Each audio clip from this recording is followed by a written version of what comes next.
So అలాంటప్పుడు ఈ సినిమాని పాపులర్ చేయాలంటే ఏదో ఒక వివాదం క్రియేట్ చేయాలనేది ఈ మధ్యకాలంలో మనకి మన తెలుగు సినిమా ఇండస్ట్రీలో చూస్తున్నాం. ఏదో ఒక వివాదం క్రియేట్ చేయడం, దానివల్ల ఆ సినిమా పాపులర్ అవ్వడం, జనాలకి తెలియడం అనేది చేసుకోవాలి. ఎందుకంటే పబ్లిసిటీకి ఎక్కువ డబ్బులు ఖర్చు పెట్టే పరిస్థితి చిన్న సినిమాలకు ఉండదు. ఇవాళ 1 కోటి 2 కోట్లు పెట్టినా కూడా చిన్న సినిమాలకి పబ్లిసిటీ అనేది ఎక్కడ ఆనదు. ఎందుకంటే పేపర్లు పెరిగాయి, వెబ్సైట్లు పెరిగాయి, చాలా ఎక్స్పెన్స్ బాగా విపరీతంగా పెరిగిపోయినాయి. సో దీంట్లో అందుకని ఇదైతే కాంట్రవర్సీ అనుకో, అందరూ అదే పనిగా ఇప్పుడు యూట్యూబ్ ఛానళ్ళకి కాంట్రవర్సీలే కావాలి వ్యూస్ కోసం. కాబట్టి కాంట్రవర్సీ క్రియేట్ అయితే ఈజీగా పబ్లిసిటీ వస్తుంది. రెండవది పాజిటివ్ పబ్లిసిటీ కంటే కూడా నెగిటివ్ పబ్లిసిటీ చాలా వేగంగా వెళ్ళిపోతుంది.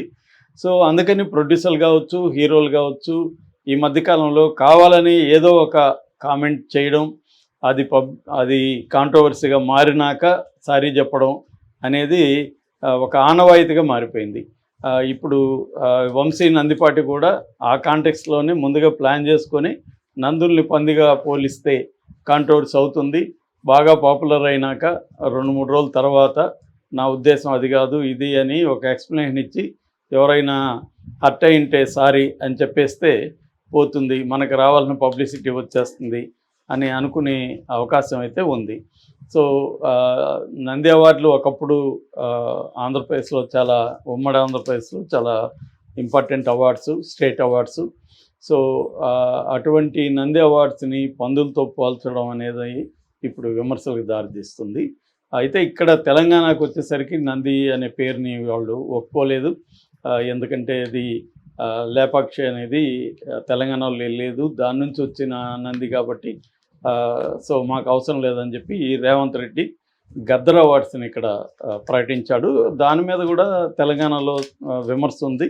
గద్దర్కి సినిమా ఇండస్ట్రీకి పెద్ద సంబంధం లేదు. రెండోది కమర్షియల్ సినిమాకి గద్దర్ వ్యతిరేకి.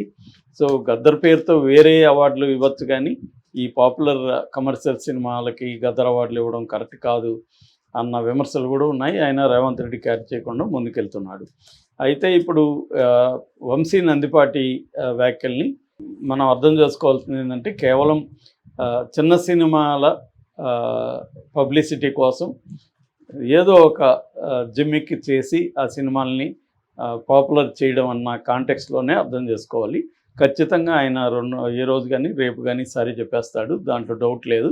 ఇదంతా ప్రీ ప్లాన్డ్గా జరుగుతుంది. అయితే ఇక్కడ శివాజీ మీద కూడా విమర్శలు వస్తున్నాయి. మరి శివాజీ గతంలో కూడా ఆయన బట్టల గురించి చేసిన కామెంట్లు, దండోర సినిమా అప్పుడు పెద్ద విమర్శలు వచ్చాయి. ఇప్పుడు కూడా తను చేస్తే మళ్ళీ ఇబ్బంది అవుతుందని, ప్రొడ్యూసర్ దగ్గర తనే చేయించాడని కూడా కొంతమంది కామెంట్లు చేస్తున్నారు. ఎందుకంటే శివాజీకి సెకండ్ ఇన్నింగ్స్ స్టార్ట్ అయినాయి. సో ప్రతి సినిమాని కమర్షియలైజ్ చేసుకొని దాన్ని హిట్ చేసుకోవాలి అన్న ఆయన కోరిక ఉంది. అందువల్ల ఆయన ఏదో ఒక కాంట్రవర్సీ క్రియేట్ చేయొచ్చు. ఎందుకంటే ఆయన కాంట్రవర్సీలు క్రియేట్ చేయడం గతంలో కూడా అలవాటు ఉంది. రాజకీయంగా కూడా ఆయన గరుడ పురాణం థీరీలు ఇవన్నీ, గరుడ పురాణం శివాజీ అనే పిలుస్తారు ఇప్పటికి కూడా ఆయన చాలామంది. కుట్ర థీరీలు ఇవన్నీ చేసి ఆయన పాపులర్ అయ్యాడు. సో ఆయనకి సోషల్ మీడియాని ఎలా ఇన్ఫ్లుయెన్స్ చేయొచ్చు, సోషల్ మీడియాలో నెగిటివ్ పబ్లిసిటీని ఎలా ముందుకు తీసుకెళ్ళచ్చు అనేది శివాజీకి బాగా తెలుసు. ఆ యాంగిల్లో శివాజీ ఇప్పుడు కూడా కావాలని తను మాట్లాడితే మళ్ళీ బాగుండదు, ప్రతిసారి తనే కాంట్రవర్సీ చేస్తుంటాను ప్రొడ్యూసర్కి చెప్పి ఇలాగ మాట్లాడిచ్చాడు. మామూలుగా ప్రొడ్యూసర్ అయితే ఇలా కామెంట్ చేసేవాడు కాదు, శివాజీనే చేయించాడు పబ్లిసిటీ కోసం అనే విమర్శలు కూడా వస్తున్నాయి. నిజమేంటో ఎవరికి తెలియదు, కానీ ఏదేమైనా శివాజీ అక్కడ ఖండించలేదు. శివాజీ ఉన్నాడు, లయ ఉంది, ఇంకా బన్నీవాస్ ఉన్నాడు, ఇలా స్టేజ్ మీద ఉన్నారు. వాళ్ళు కొంత షాక్ అయి ఉండొచ్చు, బట్ ఎవరైతే అక్కడ ఖండించడం కానీ ఏమి చేయలేదు. దాంతో ఇప్పుడు ఇది వైరల్ అవుతుంది. ఏదేమైనా వంశీ నందిపాటి, శివాజీ వీళ్ళ లక్ష్యం అయితే నెరవేరిందని చెప్పచ్చు. ప్రీ పబ్లిసిటీ, కోట్లు పెట్టినా రాని పబ్లిసిటీ అయితే ఆ సినిమాకి వచ్చేసింది. బట్ ఇవన్నీ కొంతవరకే పనిచేస్తాయి. ఫైనల్గా సినిమా బాగాలేకపోతే ఒక్కోసారి నెగిటివ్ కూడా అవుతుంది. మనం యాటిట్యూడ్ స్టార్ ప్రభాకర్ కొడుకు వ్యవహారం కూడా చూసాము. దానివల్ల తన సినిమాకి 9 పైసా ఆదాయం అయితే రాలేదు, పైగా నెగిటివ్గా అయిపోయింది. ఇప్పుడు ఏం జరుగుతుందనేది చూడాలి.